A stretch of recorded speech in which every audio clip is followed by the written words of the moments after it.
Sirli osmon tog'iga ilk qo'ydi narvon o'zbegim. Azizlar, bugun 22-mart Muhammad Tarag'ay Mirzo Ulug'bekning tug'ilgan kunlari. Bobo kalonimiz haqida bugun tug'ilgan kun munosabati bilan xotirlab, ba'zi bir faktlar bilan siz azizlar bilan o'rtoqlashmoqchimiz. Mordin qal'asi, Old Osiyo 1394-yil. Sohibqiron farzandi Arjumandni qasosi uchun qal'ani ostin-ustun qilishga ahd qilgan edi. Qal'aga hujum qilishga shay turgan bir pallada sovuq sukunatni Sivorining hayqirig'i buzdi. Amir Temur choparga yuzlandi. Maktub Amir Temurning suyukli rafiqasi Saroy Mulkxonimdan edi. Nabiram tavalludi shukronasiga Morting aqlini qonidan kechdim. O'z xaloskorlarining muborak nomi qiyomatga qadar unutmasinlar. Muhammad Tarag'ay Ulug'bek ibn Shohrux ibn Temur. Mirzo Ulug'bek buyuk sarkardaning eng suyukli nevarasi bo'lib, aynan u nevarasi o'sishiga, ilm olishiga, uning tarbiyasiga shaxsan Amir Temur Saroy Mulkxonimni mas'ul qilib tarbiyalaydi. Aynan Mirzo Ulug'bekni ilm fanida, aniq fanlarda chuqur o'zlashtirishda, ayniqsa uni bir nechta tillar o'rganishda Saroy Mulkxonim katta mas'uliyatli vazifani o'z bo'yniga olgan edi. O'sha davrning ajib urf-odatlaridan bo'lmish Mirzo Ulug'bek 9 yoshida Gavharshod begimga nikohlangan va ularni to'ylari bo'lgan. Mirzo Ulug'bek o'zining kuchli zehni tufayli astronomiya, geometriya, matematika va falsafa fanlarini juda ham chuqur o'zlashtirgan va tillardan esa arab tili, fors tili, turkiy tillarini o'z ona tilidek gaplasha olgan. 1409-yil Amir Temurning eng katta orzusi bo'lmish Buyuk Xitoyga yurish davrida Amir Temur to'satdan vafot etadi va Buyuk Temur saltanati asta-sekinlik bilan parchalana boshlaydi.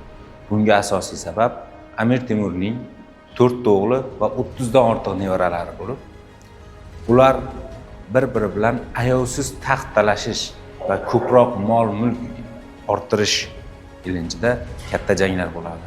Shohrux Mirzo Hirot, ya'niki Xuroson taxtiga o'tirib, aynan 9 yoshli Mirzo Ulug'bekni Samarqand taxtiga qirol qilib saylaydi. 9 yoshli davlat rahbariga uning otalari, ya'ni Shohrux Mirzo uzoqdan yordam berib turardi va Mirzo Ulug'bek o'z ilmini oshirishda davom etadi.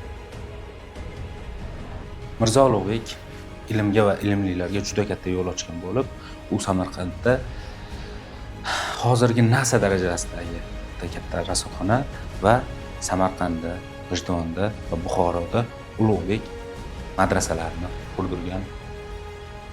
Ilmga va ilm ahli uchun juda katta meros qoldirib ketgan buyuk bobo kalonimiz hisoblanadi.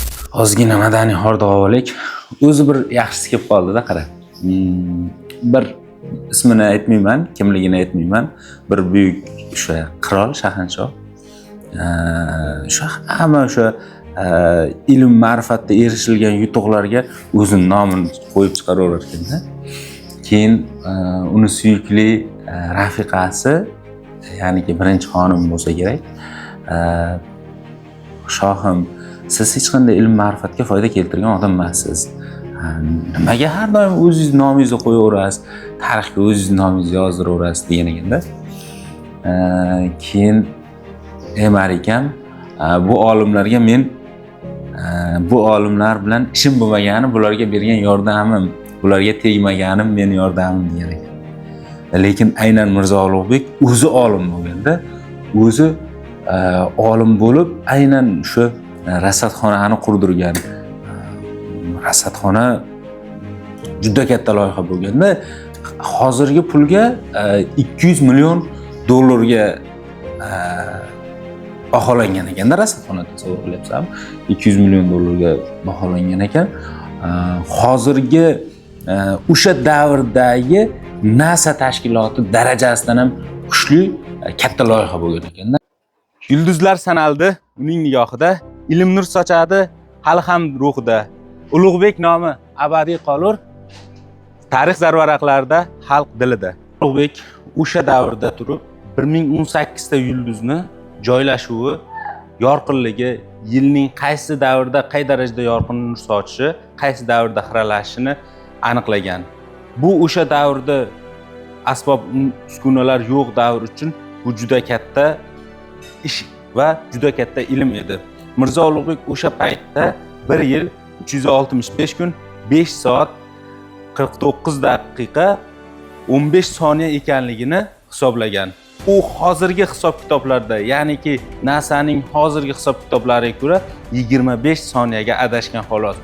Bu juda dahshatli ko'rsatkich edi. Ha azizlar, bizning bobokalonimiz xuddi shunday kuchli olim bo'lganlar. Diniy ilm ham, dunyoviy ilm ham Alloh tomonidan berilgan ekanligini afsuski o'sha davrda juda ko'pchilik qabul qila olmasdi. Shuning uchun Mirzo Ulug'bek aniq fanlar va o'sha chuqurlashtirilgan fanlarga ko'proq urg'u berganligi juda ko'p diniy ulamo, diniy peshvolarga yoqmasdi va iloji boricha uni taxtdan ag'darmoqchi bo'lgan. Shu paytda davraga Ulug'bekning ikkita o'g'li Abdulatif va Abdulazizlar chiqadi. Ya'niki Mirzo Ulug'bek Abdulatif o'g'li jangovar, liderlik xususiyati juda kuchli bo'lgan. Abdulaziz esa ko'proq kayf-safo va maishatparastlikka berilgan. Lekin aynan nimagadir Mirzo Ulug'bek kichik o'g'li Abdulazizni ko'proq yaxshi ko'rardi. Bu Abdulatifga albatta yoqmasdi. Buni payqagan diniy peshvolar Abdulatifni Mirzo Ulug'bekka qarshi qo'ya boshlagan. O'sha davrda Mirzo Ulug'bek katta o'g'li Abdulatifga hozirgi davrdagi Balx hududlarini boshqaruvini qo'liga bergan va Balx Samarqanddan chekaroq, ya'ni Samarqand ilm markazi bo'lib to'plangan katta joy bo'lganligi uchun Samarqand, ya'niki Ulug'bekni o'rnida Abdulaziz qolib, uni Balxga, ya'ni chekaroq joyga jo'natib yuborganligi Abdulatifga yoqmagan va o'sha yerda o'z sabrini sinab Mirzo Ulug'bekka qarshi kuch to'play boshlagan. Aynan shu qaram-qarshilik, aynan shu keskinliklar Mirzo Ulug'bek bilan birgalikda kichik o'g'li Abdulaziz Abdulatif bilan birga jang qilgan. Mirzo Ulug'bek buyuk olim, ilmga qo'shgan hissasi juda ham katta bo'lganligi bilan bir paytda sarkardalik va jangu strategiyalar orasida ozgina munoroq bo'lgan. Bu strategiyalarda katta o'g'li Abdulatif albatta juda kuchli bo'lgan. 1949 yil Samarqand yaqinida idrokida juda ham katta jang bo'lib o'tadi. Bu jangda Noshid o'g'il boshchiligidagi, Abdulatif boshchiligidagi qo'shin g'alaba qozonadi. Va g'alaba qozonib Mirzo Ulug'bek Hirotga, ya'ni Shohruxga, Hirotga qochishga majbur bo'ladi. Buxoroga ham, Hirotga ham sig'magan Ulug'bek Samarqandga Abdulatif oldiga bosh egib keladi va o'g'il uni quchoq ochib kutib oladi. Va bu kutib olish asnosida Mirzo Ulug'bek ilm ma'rifatga o'zini sho'ng'ishini, endi qaytib taxt va davlat boshqaruviga aralashmasligini ta'kidlaydi. Bunga Abdulatif albatta ishonadi, lekin saroy ayollari bu shu yerda kuch to'plab seni baribir davlat to'ntarishi qiladi deb Abdulatifni bunga ishontiradi. Davlat to'ntarishidan qo'rqqan Abdulatif Ulug'bekni taxtdan va davlatdan uzoqroq tutish maqsadida uni hajga jo'natish maqsadida o'z shogirdi bilan hajga jo'natadi. Va saroy ayollari o'rtasida, Abdulatif o'rtasida katta majlis bo'lib o'tadi. U majlisda baribir Mirzo Ulug'bekning tarafdoshlari ko'p, Mirzo Ulug'bekni o'ldirish kerak degan umumiy xulosaga keladi. 20 dan ortiq saroy ayollari qatnashgan yig'ilishda faqat bir kishi Mirzo Ulug'bekni o'ldirmaslik kerak degan fikrga keladi. Qolgan hammasi Mirzo Ulug'bek baribir taxtni to'ntarish qiladi, uni baribir yo'qotish kerak degan fikrga keladi. Abdulatif ham shu fikrga qo'shiladi va o'sha mudhish xatoni qiladi. Daho shoirimiz aytgandek, padar kuchdan pana qilib Ulug'bekni quchigaman, g'ijir-g'ijir tishimdagi so'lovimiz ham o'tadi. Afsuski Abdulatif o'sha mudhish ishni qiladi. va oqibatda Mirzo Ulug'bekni aynan farzandi tomonidan o'ldirilishi bu juda ham katta mudhish hodisa bo'lsa, lekin uni aynan haj safariga yo'lga chiqqanda jon berishi bu odamni sal bo'lsa ham ko'nglini shod qiladigan jihat. U o'ldirib taxtga ega chiqqani bilan oxiri vasvasa bo'lib qoladi. Endi u ota bo'lib ham bunaqangi ilmli odamni o'ldirganligi uchun jinni bo'lib qoladi-da. 6 oyda o'zi ham jinni bo'lib, hali juda rahm shafqatsiz bo'lib ketib, keyin shart qo'zg'olon qilib o'ldiriladi. Abdulatifning boshi uzilib, o'sha Samarqand darvozasining tepasida bilmayman 5 kun, 1 hafta turadi.